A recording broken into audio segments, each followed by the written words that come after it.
मसीह में आप सबको सलाम। खुदा के मुकद्दस पाकलाम में से आज हम सब मिलकर नए अहदनामा में से पौलुस रसूल का ख़त इफिसियों के नाम 5वां बाब 30 आयत से 32 आयत तक तलावत करेंगे।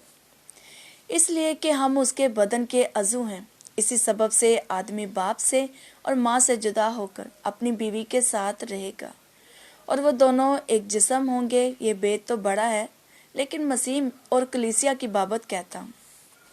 खुदा के मुकद्दस पाकलाम के पढ़े और सुने जाने पर खुदा की खास बरकत हो। खुदा का शुक्र हो, आमीन। मसीह में मेरे अजीजों, बाइबल के अंदर जहाँ तमाम भेद सिमट कर मसीह यीशु में पाए जाते हैं, वहीं दुल्हन का भेद भी सामने आता है। बाकी तमाम भेद मसीह की दुल्हन को पेश करते हैं। दुल्हन का मसीह के साथ मिलाप और फिर नई तख्लीक और बहाली का काम, ये सब इस भेद में छुपे हैं। मसीह और उसकी दुल्हन का मिलाप ये जाहिर करता है कि दरअसल खुदा का तख्लीक के काम को मुकम्मल करने का मकसद क्या है। मेरे अजीजों, बाग़ अदन में हम देखते हैं कि खुदा ने आदम की ज़रूरत को महसूस करते हुए उसके लिए एक दुल्हन हवा को तैयार किया। खुदा ने आदम पर गहरी नींद भेजी और उसकी पसली को निकाला और आदम के लिए हवा को तैयार किया। हवा ज़मीन पर रहने वालों की माँ हुई। हवा मसीह की दुल्हन का ही एक अक्स थी। उसे फरदौस में तख्लीक किया गया था। आदम की पसली की हड्डी को निकालकर हवा को बनाया गया था, इसलिए वो उसकी हड्डियों में से हड्डी और गोश्त में से गोश्त हुई। मेरे अजीजों, सबसे अहम बात जो दोनों आदम और हवा में मुश्तरक थी वो थी उनका अपने खुदा और आपस में मेल मिलाप था। आदम को मिट्टी से बनाया गया था और हवा उसकी पसली से निकाली गई थी। बाइबल में यीशु मसीह को दूसरा आदम कहा जाता है। आदम की तरह मसीह यीशु में भी यही बात मुश्तरक है कि यीशु का मेल मिलाप अपनी दुल्हन यानी कलीसिया के साथ और खुदा के साथ बिल्कुल वैसा ही है जैसे पहले आदम का हवा और खुदा के साथ था। इसी बात को रोमियो 8 बाब उसकी 17 आयत में अच्छे से बयान किया गया है कि और अगर फर्जंद हैं तो वारिस भी हैं, यानी खुदा के वारिस और मसीह के हम मेरास, बशर्त यह कि हम उसके साथ दुख उठाएं ताकि उसके साथ जलाल भी पाएं। आमीन। मेरे अजीजों, चूंकि हवा को आदम की पसली से निकाला गया है ताकि उसके साथ मिलकर काम कर सके, और शादी तो खुदा का अलही मंसूबा है जो उसने आदम और हवा के लिए तश्कील दिया है। मसीह यीशु और उसकी दुल्हन का एक ख़ास मकसद है ताकि बनीनू इंसान के लिए खुदा के मंसूबे की तकमील में हाथ बटाएं। मेरे अजीजों, रूहानी सतह पर जो रिश्ता एक मियाँ बीवी का एक दूसरे के साथ होता है, वही रिश्ता खुदावंद का अपनी कलीसिया यानी दुल्हन के साथ है।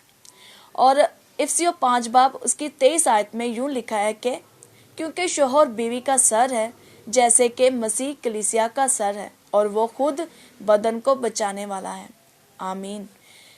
अजीजों, आदम और हवा को खुदा की शबीह पर तख्लीक किया गया था। अब मसीह की दुल्हन को मसीह की शबीह में ढलना होगा। जब वो मुकम्मल तौर पर उसकी कामलियत से भर जाएगी, फिर दोनों मसीह और उसकी दुल्हन एक ही तरह की ख्वाहिशात, इक़्तिदार, मकासद और रवैयों को तरवीज देंगे।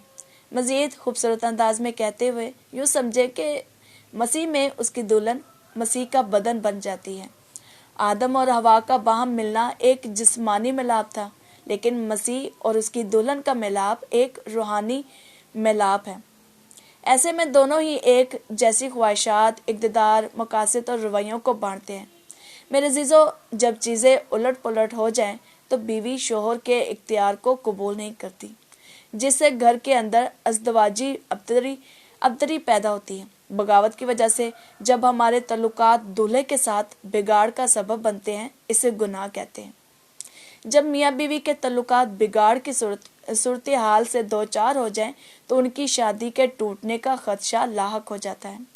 जब मसीह और उसकी दुल्हन यानी कलीसिया आपस में अजनबी हो जाएं तो गलती हमेशा दुल्हन की ही होती है। इसे कहते हैं दुल्हन यानी कलीसिया का फिर गुनाह की तरफ फिर जाना। मसीह और उसकी दुल्हन उस वक़्त तक इकट्ठे नहीं चल सकते जब तक दोनों में अमहंगी ना हो। उन तमाम लोगों में जो मसीह के साथ چلتے ہیں ان کی آپس میں اور مسیح کے ساتھ وفاداری اور تابعداری ہی ایک واحد کنجی ہے۔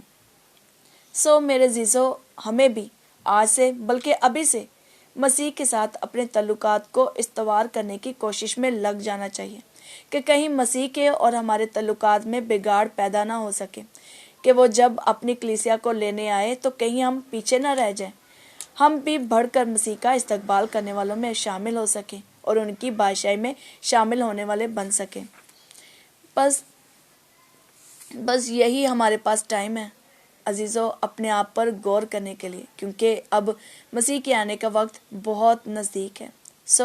خدا ہم سب کو روز بائبل پڑھنے اور اس پر عمل کرنے کی اور مسلسل بلا ناغہ دعا کرنے کی توفیق عطا فرمائے، آمین۔ خدا آپ سب کو بڑی برکت دے۔ مسیح میں آپ کی خادمہ سنا منور۔